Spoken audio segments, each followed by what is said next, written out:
Topic है हमारा that is Cuscuta. Okay, ये एक पैरासिटिक प्लांट होता है, यानी एक ऐसा प्लांट जो किसी और प्लांट को पैरासिटाइज करता है। तो ऐसा नहीं है कि parasitic organism apart from plant जो होते हैं सिर्फ वही माने जाते हैं, कुछ ऐसे भी प्लांट्स होते हैं जो कि पैरासिटिक माने जाते हैं। So apart from the microbial pathogen and herbivorous arthropod, plant are also parasitize by the other plants. जैसे कि आप यहाँ पे एक ट्री देख सकते हैं, इस ट्री के ऊपर, ये ट्री खुद एक मतलब एक प्लांट की कैटेगरी में आता है, लेकिन इसके ऊपर अलग से भी दैट इज एक प्लांट ने कवरिंग करके रखा है। तो इसने क्या किया, ये एक पैरासाइट की तरह काम कर रहा है, क्योंकि ये इस ट्री का पूरा न्यूट्रिएंट को एब्जॉर्व करेगा, यानी समहाउ क्या करके रखा है, पैरासिटाइज करके रखा है। ठीक है, so parasitic plant feed on their host, अपने होस्ट पे फीड करते हैं, बिकॉज पैरा का मतलब ही होता है बिसाइड, साइटोज का मतलब होता है food. Okay, and keep them alive until they have completed their life cycle।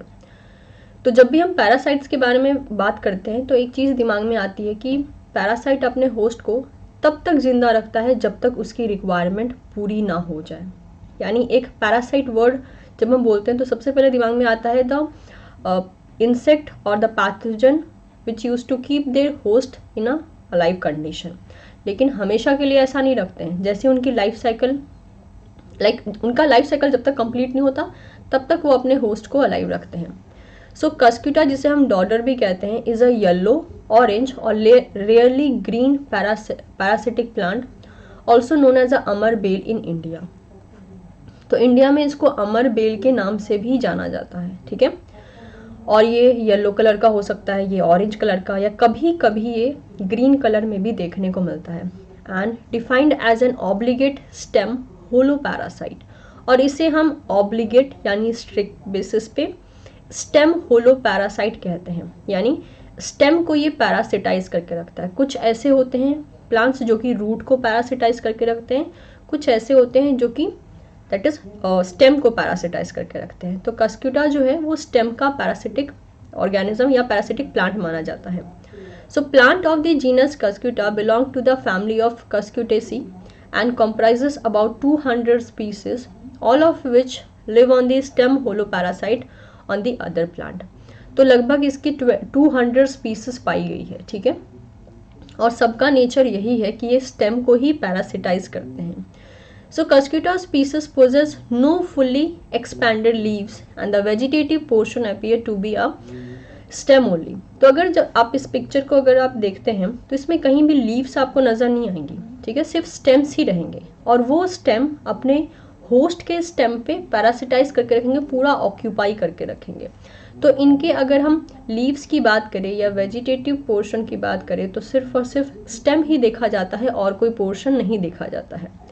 So the parasite wind around the plants and penetrate the host stem via the haustoria, forming direct connection to the vascular bundle of their host to withdraw the water, carbohydrates and the other solute। तो ये जो parasitic plants होते हैं उनके पास एक structure होता है जिसे हम बोलते हैं हॉस्ट्रिया। ठीक है, इस पर्टिकुलर स्ट्रक्चर या इस पर्टिकुलर फैक्टर के थ्रू ये प्लांट के वैस्कुलर बंडल में, यानी जहाँ पे जाइलम एंड फ्लोएम प्रेजेंट होता है, वहाँ पे पेनिट्रेट करते हैं और वहाँ से वाटर को विड्रॉ कर सकते हैं, कार्बोहाइड्रेट्स को एंड दी अदर सॉल्यूट। तो वाटर हो गया, कार्बोहाइड्रेट्स हो गए एंड सॉल्यूट, इन सबको विड्रॉ करने का मतलब कि वेरी ऑब्वियस ये पैरासिटिक प्लांट है, तो इसको खुद को जिंदा रखने के लिए भी न्यूट्रिएंट्स चाहिए, वाटर चाहिए। तो ये कहाँ से लेगा, तो ये क्या करता है, इसके पास एक स्ट्रक्चर होता है हॉस्ट्रिया, एक्सटर्नल स्ट्रक्चर, उसे ये पेनिट्रेट कर देता है इसके होस्ट के दैट इज वैस्कुलर बंडल में, जहाँ से इसको वाटर, कार्बोहाइड्रेट और बाकी सॉल्यूट्स मिल जाते हैं। Besides susceptible host, a few plants exist that exhibit an active resistance against the infestation by the Cuscuta species। ऐसा नहीं है कि जितने भी प्लांट्स हैं सबके सब कस्क्यूटा के लिए दैट इज सेंसिटिव ही हों, यानी वो सब लोग फेवर करें कस्क्यूटा का दैट इज पैरासिटिज्म। तो देखा ये जाता है कि प्लांट में कुछ ऐसे भी स्पीसीज होते हैं जो कि रेजिस्टेंस नेचर शो करते हैं इस कस्क्यूटा के लिए, मतलब कि ये जो पैरासिटिक प्लांट है वो होस्ट प्लांट पे अटैक नहीं कर पाता है अगर वो प्लांट के पास रेजिस्टेंस नेचर होता है तो। So the parasitic plant can be divided into hemiparasites that rely only partially on the host plant and are still able to make photosynthesis and photosynthesis. Okay, यहाँ तक हम एक बार रुकते हैं. तो कुछ ऐसे पैरासिटिक प्लांट्स होते हैं जिनको कि कुछ कैटेगरी में डिवाइड किया गया है. उनमें से होते हैं हेमी पैरासाइट. ये हेमी पैरासाइट क्या करते हैं, होस्ट प्लांट पर मेनली सर्वाइव करते हैं, लेकिन वो अपना फोटोसिंथेसिस अभी भी खुद कर सकते हैं. यानी वो पैरासिटिक प्लांट हैं लेकिन वो किसी और प्लांट पे लाइक सर्वाइव कर रहे हैं, लेकिन अपना फोटोसिंथेसिस वो खुद कर सकते हैं, यानी अपना खाना खुद बना सकते हैं. लेकिन जो होलो पैरासाइट होते हैं, जैसे कि हो गया ये Cuscuta, right, it is a holoparasite, stem का होलो पैरासाइट ये माना जाता है. तो ये जो होलो पैरासाइट्स है that are completely dependent on the photoassimilate solutes and the metabolites from their host plant. So according to their preferred target host organ, parasitic plant are defined as either root or the shoot parasite. तो और एक जो दूसरे category के होते हैं वो होते हैं हॉलो पैरासाइट्स, जो कि खुद फोटोसिंथेसिस ना करके खाना यानी फूड सोर्स, मेटाबोलाइट्स, सॉल्यूट्स, इन सब का एक्सट्रैक्शन जो है वो अपने होस्ट प्लांट से करते हैं with the help of a haustoria structure. और ये जो लाइक दैट इज पैरासिटिज्म है, ये रूट एरिया में भी देखने को मिल सकता है या फिर ये शूट एरिया में भी देखने को मिल सकता है. ठीक है, तो दीज आर द थिंग्स जिसमें कि हमने स्पेसिफिकली क्या पढ़ा कि पैरासाइट्स हो सकते हैं. ठीक है, पैरासाइट्स हो सकते हैं और ज़रूरी नहीं है ये पैरासाइट्स हमेशा जो है माइक्रोबियल पैथोजन हो या कोई आर्थ्रोपोड हो. ये एक प्लांट भी खुद हो सकता है, मतलब एक ऐसा प्लांट जो कि किसी और प्लांट को पैरासिटाइज करके रखा है. For example, cultivated tomato fend off Cuscuta reflexa by means of the hypersensitive type response occurring in the early penetration phase. तो ये क्या बता रहा है, ये यहाँ पे रेजिस्टेंस नेचर शो कर रहा है कि एक टोमेटो का यहाँ पे स्पीसीस है, यहाँ पे इसका that is your biological name यहाँ पे दे के रखा है. ये पर्टिकुलर टोमेटो का जो स्पीसीस है ये कस्क्यूटा के थ्रू पैरासिटाइज नहीं किया जाता है. जैसे ही कस्क्यूटा इस पर अटैक करने की कोशिश करता है या इसको पैरासिटाइज करने की कोशिश करता है, ये जो टोमेटो का प्लांट है वो हाइपर सेंसिटिव टाइप रिस्पॉन्स को जनरेट कर देता है, जो कि अभी हमने आई थिंक पुराने ही क्लासेस में पढ़ा है, पिछली वाली क्लासेस में. और इस रिस्पॉन्स के थ्रू जो कस्क्यूटा का जो पेनिट्रेशन इफेक्ट होता है वो नहीं हो पाता है प्रॉपरली, और इसका पैरासिटिज्म या पैरासिटाइज ये नहीं कर पाता है टोमेटो प्लांट को. तो यहाँ पे ये रेजिस्टेंस नेचर शो कर रहा है, क्योंकि हर एक प्लांट ससेप्टेबल नहीं होता है. जो प्लांट ससेप्टेबल होता है वो प्लांट या होस्ट उस पर तो कस्क्यूटा पैरासिटाइज कर जाता है, लेकिन जो रेजिस्टेंस होता है उस पर वो नहीं कर पाता है. तो ये थी कहानी एक पैरासाइट की, जो कि खुद एक प्लांट है लेकिन दूसरे प्लांट पे सर्वाइव करता है, वहाँ से मिनरल्स लेता है, वाटर लेता है एंड फूड लेता है. एट लास्ट मैंने आपके सामने एक लिस्ट रखा है और ये बहुत ज़्यादा इंपॉर्टेंट लिस्ट है बिकॉज गेट इस पे आपसे क्वेश्चन पूछता है.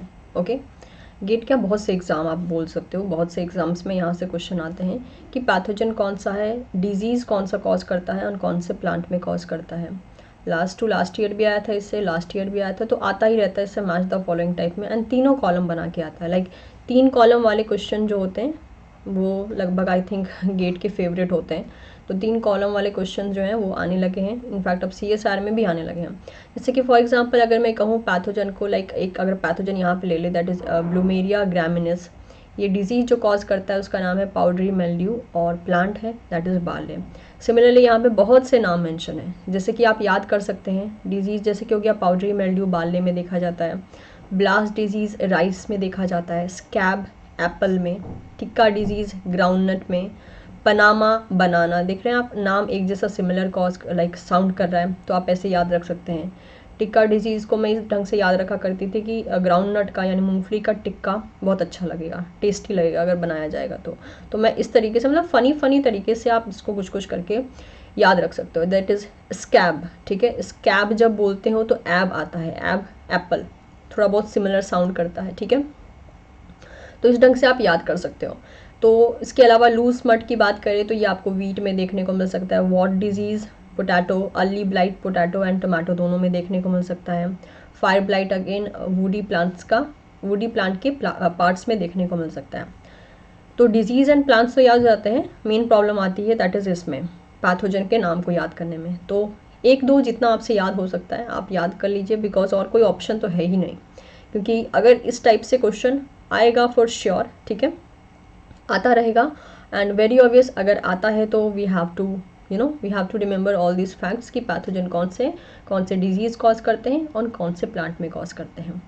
सो ये इस पर्टिकुलर टेबल को आप रिमेंबर कर लीजिएगा, इंपॉर्टेंट है ये, मैं यहाँ पे स्टार मार्क कर दे रही हूँ, ठीक है। So with this we are done with the plant pathology. Next video में हम नेक्स्ट टॉपिक के साथ बात करेंगे जो हमारे पास रह गए हैं। So till then take care and keep learning.